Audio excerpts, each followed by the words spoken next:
In today's video, I'm going to teach you how to add background image in Mailchimp. First, sign into your Mailchimp account and head to your dashboard. From there, go to Campaigns. This is where all of your email projects live. Find the campaign you want to update and open it. When you see the campaign details, choose Edit to begin making changes to the content. Next, open the design of your email. Click Edit Design to launch the email builder. You'll see your layout on the left and a settings panel on the right. We're going to work in that settings panel to control the global look and feel of your email. In the right panel, select Styles. Styles controls your overall typography, buttons, and background settings. Within Styles, click Background. This is where you can set both a background color and a background image that sits behind your content blocks. Look for the background image option. Now click Browse.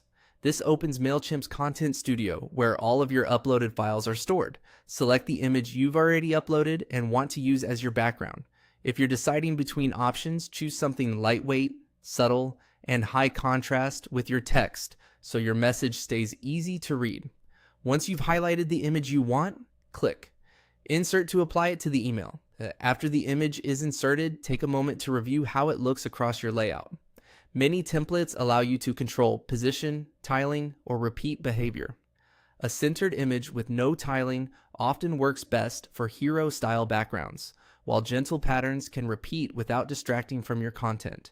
Keep your file size modest to help your email load quickly, and consider a fallback background color that complements your image, since some older email clients may not display background images consistently. Think about mobile readers as well. Background images can crop differently on small screens, so aim for a simple composition with a clear focal area and enough contrast behind text.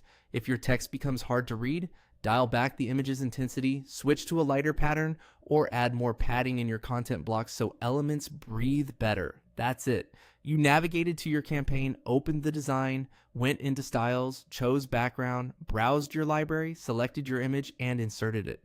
With these adjustments, your email gains visual impact while staying readable and on brand.